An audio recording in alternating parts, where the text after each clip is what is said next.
రోజు అనంతపురం అర్బన్ నియోజకవర్గంలో రొటీన్ విజిట్స్లో భాగంగా రావడం జరిగింది. పొద్దున్నే మున్సిపల్ కమిషనర్ గారితో కలిపి గత వారం రోజుల నుంచి ఇక్కడ కురిసిన వర్షాల వల్ల ఎక్కడైతే ఎఫెక్టెడ్ ఏరియాస్ ఉన్నాయో అవన్నీ విజిట్ చేయడం జరుగుతూ ఉంది. ముఖ్యంగా లాస్ట్ వీక్లో కురిసిన వర్షాల వల్ల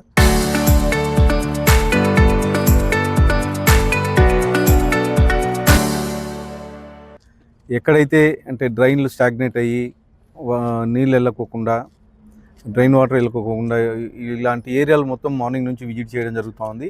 ముఖ్యంగా 5:30 నుంచి 5:30 గంటలకే మస్టర్ విజిట్ అటెండ్ అయ్యి అక్కడి నుంచి ఈ ఎఫెక్టెడ్ ఏరియాస్ ఒక్కొక్క డివిజన్లో తీసుకొని అక్కడ డివిజన్ ఎస్ఐలతో మాట్లాడి వాళ్ళకి సంబంధించిన ఏరియాలో ఎక్కడెక్కడైతే ఈ ప్రాబ్లమ్స్ ఉన్నాయో అవన్నీ విజిట్ చేయడం జరుగుతూ ఉంది. ముఖ్యంగా రామ్నగర్ సైఫుల్లా వాళ్ళ ఇంటి దగ్గర ఎక్స్ఎంపీ వాళ్ళ ఇంటి దగ్గర బాగా డ్రైన్ బ్లాక్ అవ్వడం జరిగింది.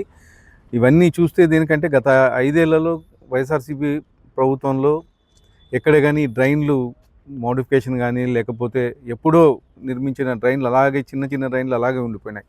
అంటే పబ్లిక్ జనాభా పెరిగిపోయింది కానీ డ్రైన్లు మోడిఫికేషన్ చేయడం కానీ ఇలాంటివి గత 5 ఏళ్ళలో ఎక్కడ కానీ పట్టించుకోలేదు. కానీ మా తెలుగుదేశం ప్రభుత్వం వచ్చిన తర్వాత ఈ 2 ఏళ్ల కాలంలో అనేకమైనటువంటి డ్రైన్లు మోడిఫై చేస్తూ ఎక్కడైతే అంటే శాశ్వత పరిష్కారం కోసం, అంటే తాత్కాలికంగా కాకుండా శాశ్వత పరిష్కారం కోసం ప్రతిదీ 1 by 1 చేసుకుంటూ వెళ్తున్నాం. ముఖ్యంగా నేను అక్కడ చూస్తే ఇప్పుడు అక్కడ 2 ఆ పక్క ఈ పక్క మ్యాన్హోల్ నిర్మించాల అవసరం ఉంది.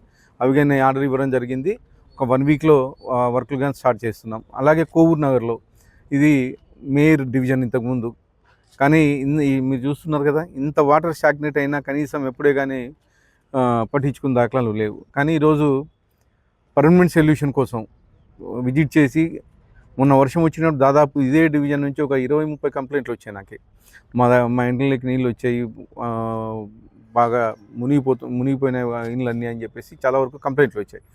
ఈ వాటర్ ఇమ్మీడియట్గా మా మున్సిపల్ కమిషనర్ స్పందించి ఇక్కడ నుండి వాటర్ని తీసేయడం జరిగింది.